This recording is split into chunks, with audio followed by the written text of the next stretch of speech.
வாழ்வே என் சத்குருவே. கண்ணே கருத்தே கருத்திலுறும் நற்கனியே.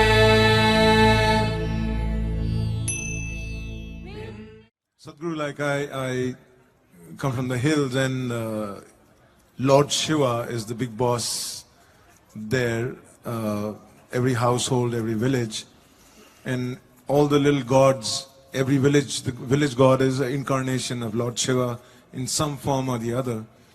So when we came down to Coimbatore, we were so blessed to see the Adiyogi over there in his glory in front of the Vilingiry mountains, the Adiyogi. And I would love you to tell us the Adiyogi story, maybe, for the folks over here. Or how did you come across Adiyogi for the first time, and what did he do to you? Well,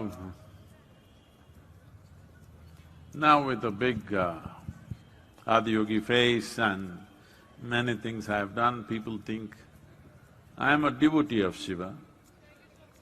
I am not a devotee of Shiva. I am not a Shiva Bhakt. He kind of forcefully invaded my life.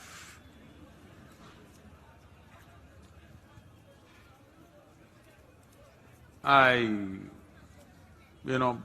the age of 25, when an overwhelming experience happened to me on the Chamundi hill, after that, in the next 2 months, I noticed that a certain sound was coming out of me often. Initially, I thought for some reason my breath is rasping.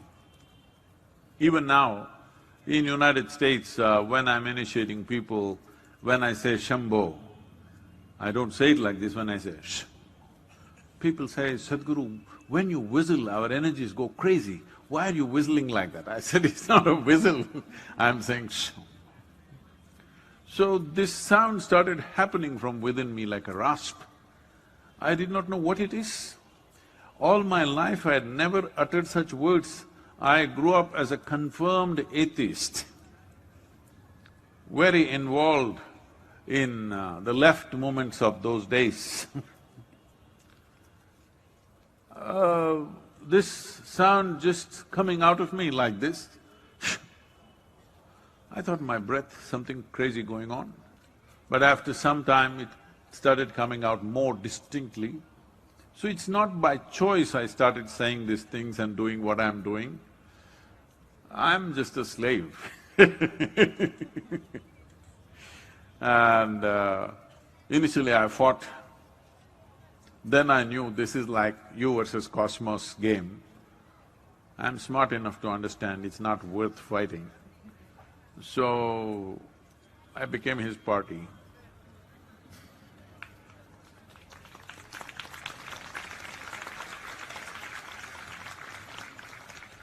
You know, in Coimbatore, at the Isha Ashram, you have the most beautiful and the biggest, I call him Lord Shiva, but he calls him Adiyogi, and he sits there in front of the Vilingiry mountains, and where you spend a lot of time, Sadhguru, this time and the past time. No, don't go into all that. Okay. You will scare the children. Please, yes, Tell me. please. No, you're saying something. No, it just sort of, the beauty of it that I experienced over there, that was what I was trying you to, for you to explain just a little bit. Well, now it's a real story, okay? Hello? Now 3 inches above the fire, all this you must do now.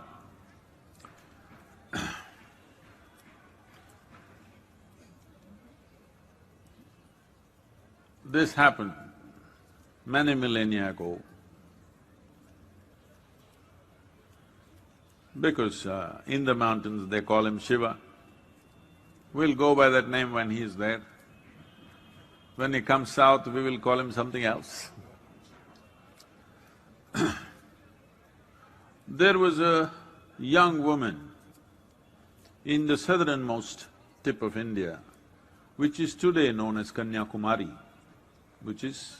we always say Kashmir to Kanyakumari because this is supposed to describe the spread, the latitudinal spread of this nation.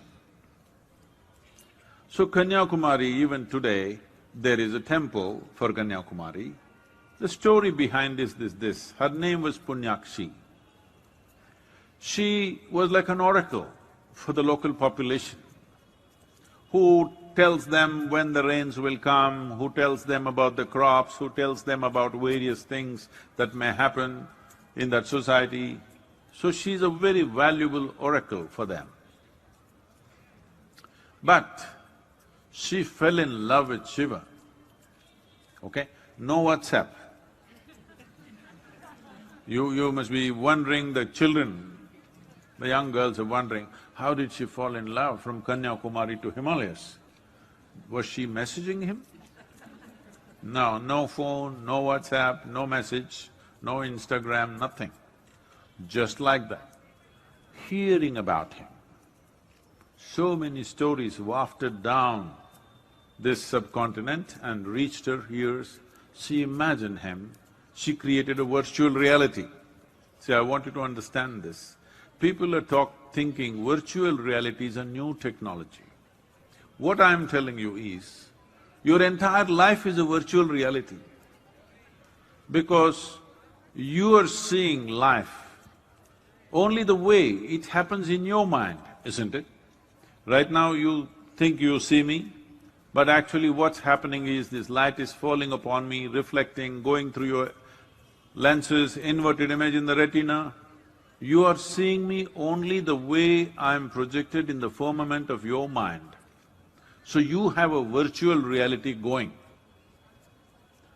Everything that you experience, what you see, what you hear, what you smell, what you taste, what you touch is just like this. You know it only the way it happens within you. You don't know how it really is, in the sense, you don't even know which is light and darkness. If you sit with an owl, what's an owl in Hindi? Ullu. People here, I think in North India, people think an owl is a stupid bird, yes? If somebody is stupid, you say ullu. But that is not the understanding everywhere. In many cultures, people think owl is a very wise bird because it simply sits there, looking at everything like this. So, owl is considered a symbol of wisdom. If you sit with an owl and start an argument as to which is light and which is darkness, endless argument, isn't it? You never can decide who is right because being a democratic nation, if we go for a vote, all the creatures which see night as light and day as darkness, their numbers are more. Hands down, they'll win the election. Yes or no? More creatures come alive in the night than in the day on this planet. So, even what is light and darkness is just your reality, it is not the thing. Everything in the universe is like this, your sense organs are opened up only the way it is necessary for your survival. Every other creature has their sense organs as it is necessary for their survival. But now, she is in Kanyakumari and she falls in love with somebody who is in Himalayas, just hearing about him, because if you ever fall in love, you know what happens in your mind is 99%, what actually happens is 1%. Hello? As long as you know how to direct this virtual reality, your love affair is going great. When you start observing what is happening in that 1%, you are in trouble. Yes, this happened. You okay for a story inside a story? I'm trying to use my great-grandmother's methodology. Story inside a story inside a story inside a story. So story inside a story. One day, Adam, you heard of this guy? Adam? Adam came home very late in the night. So Eve was very angry and suspicious. Where have you been? She started investigating. After enduring some amount of investigation, he said, "Come on, where would I go? You are the only woman on the planet.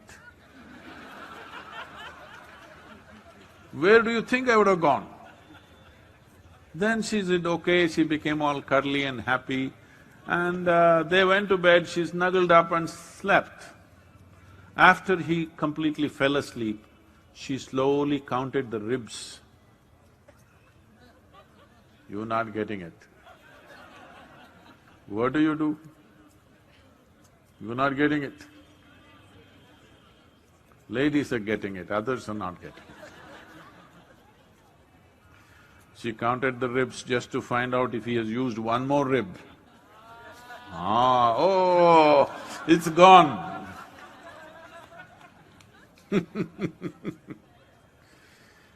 So, she fell in love with Shiva and she did not blow kisses, she threw her heart away, northward.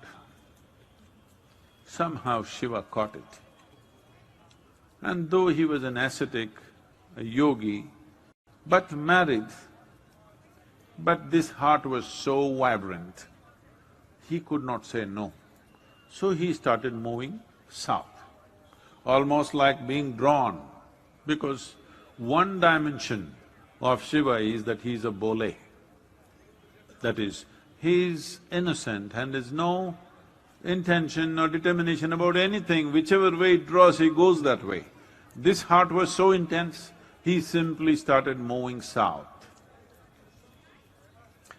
The community around Punyakshi did not like this, because they knew if she gets married, she will go away and they will lose an oracle, a very valuable person in their society.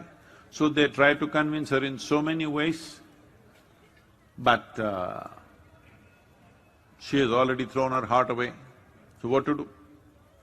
Either she has to go, but she is a young woman, instead of that she is waiting for the rubber band effect to bring Shiva here. Can I tell one more story inside a story? Now you guys are not getting, you can't even count ribs, what to do with you?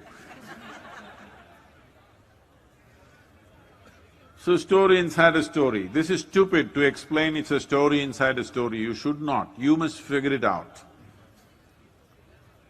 On a certain day, a yogi who was over 80 years of age wanted to go up Vilingiry mountains to see the abode of Shiva up there. But he was over 80 years of age and it's a very steep, hard climb. Even if you are young and fit, it will take a certain amount of exertion to get there. And then people who are at the foothills, who are running small shops, who are selling bidis and plastic things and this and that stuff, these are sitting at the foothills all their life, but they never went up. These are that kind of people. They are there to make a living. They saw this over 80-year-old yogi wanting to go up Vilingiry Hills, and they said, "Hey, old man, you are not going to go up this mountain.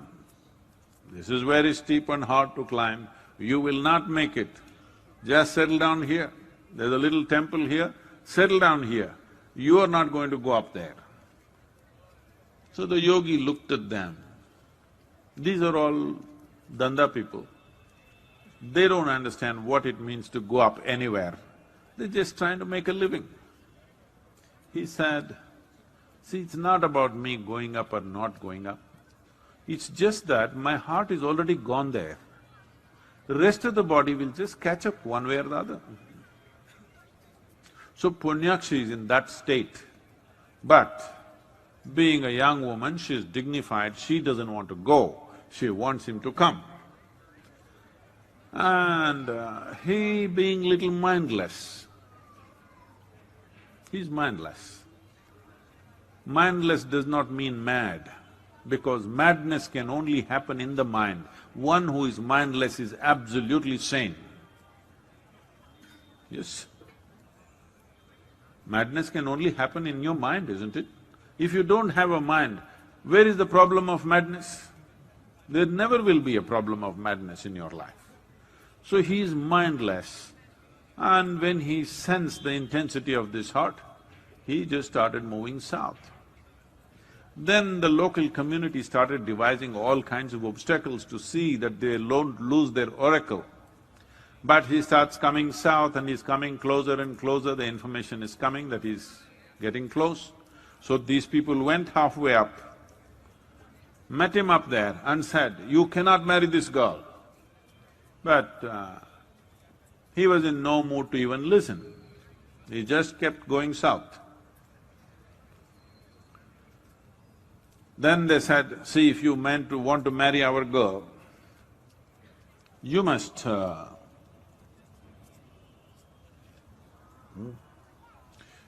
bring some items missing. Where's the sugar cane?" Oh, I'm sorry. Okay. So they said, "You must bring sugar cane." You know, this is sugar cane. Without these rings, without knots. It's in the nature of this, that always there will be knots, more or less, but they have to be there. This is the way this is made. So they said, "You must bring sugar cane without knots." And they said, "You must bring a coconut without ice." In the south, they say once you remove the fiber that is there, once you remove it, this coconut is like Shiva, it has 3 eyes. So they said you must get a coconut which has no eyes. This is very vital for the coconut to sprout, but they want a coconut which doesn't have eyes. And they wanted a betel leaf which doesn't have vines, that is, it doesn't have these vines in it. So, what they're asking is essentially some impossible conditions so that he will fail and go back. They're saying this is the bride price for our girl. So, out of his occult, he went into his occult dimension and produced sugar cane without knots, a coconut without eyes, and a betel leaf without veins in it. They looked at this and they said, "This is unnatural." He laughed and he said, "You are very unnatural, because you are the one who asked for such things. You are very unnatural people. So let me save this girl from you guys." And he started moving south. So just 24 hours away, they set a deadline. Before sunrise on the next morning, you must come and the wedding should be over. So for the wedding they prepared, all food was cooked and everything ready. Punyakshi is all dressed and waiting. In Tamil Nadu, there is a culture of always weddings being before sunrise at 4 o'clock, 3:30, 4 o'clock in the morning, weddings happen. You must also start this in Delhi, you will avoid all the traffic problems. And on those wedding days, making misery for everybody else who's going to work. All this will go if you do early morning 4 o'clock weddings. In Tamil Nadu, weddings are like that. So they said, before sunrise, you must arrive and the wedding should be over. Food is cooked, everything is ready, people are waiting and she is waiting. If you cross sunrise time, it's over. The muhurtam is over, you cannot marry the girl. So he was coming and very close. He was in today this place is called as Suchindram.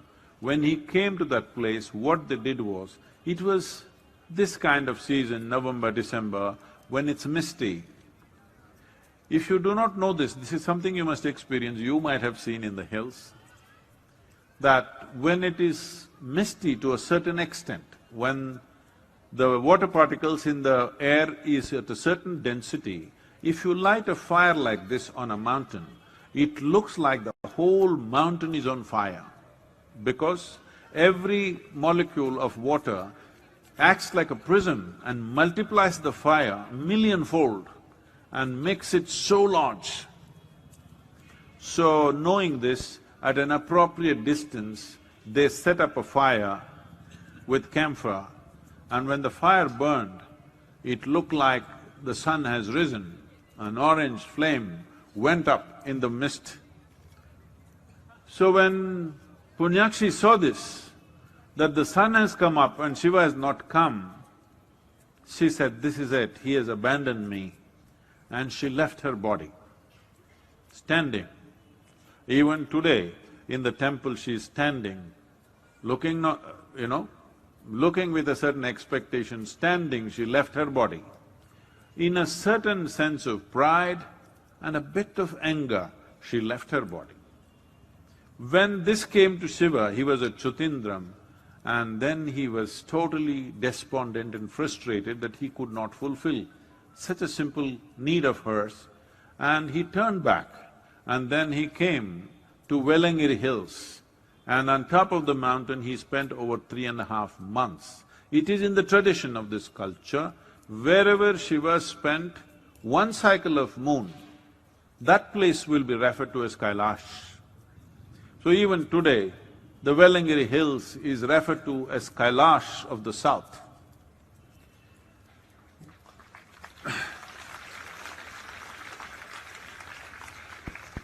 Right from my infancy, right from my birth, I would say, this is a strange thing, probably, or people think so at least, I don't think it is strange.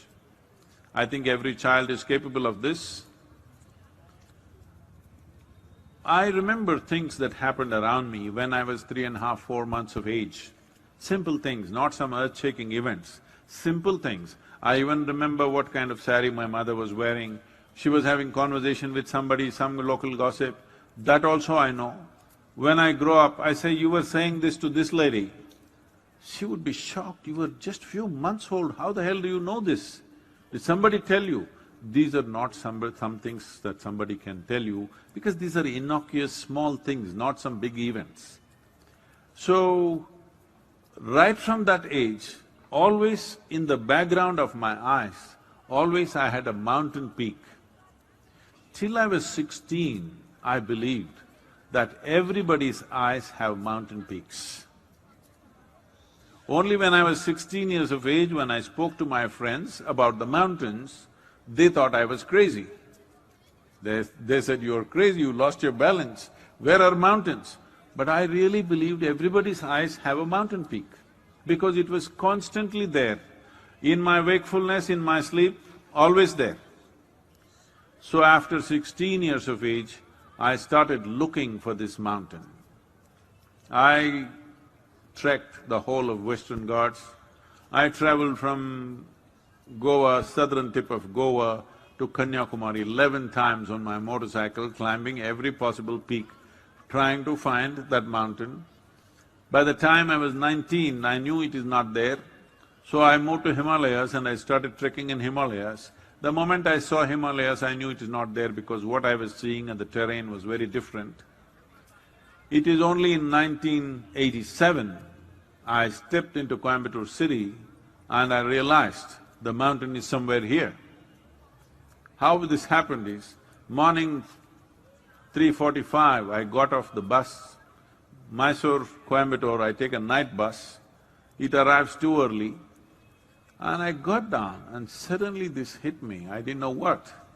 I kept my baggage down in the bus station, I sat on the baggage, and that's it. For over 1.5, 2 hours, I was sitting right there, I didn't realize what happened to me. I knew this is somewhere here, but it's not like I'm thinking about it, I just lost sense of time.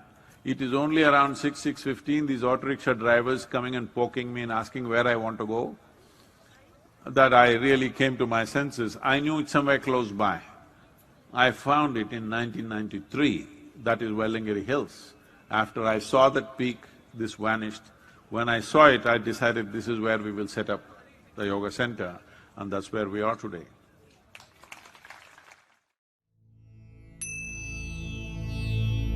ஆதிகுருவே என்ன கண்ட பரிபூரணமே ஜோதிமயமாகி நின்ற தூயமணி சத்குருவே முத்துமணி ரத்தினமே மோன முத்த நாயகமே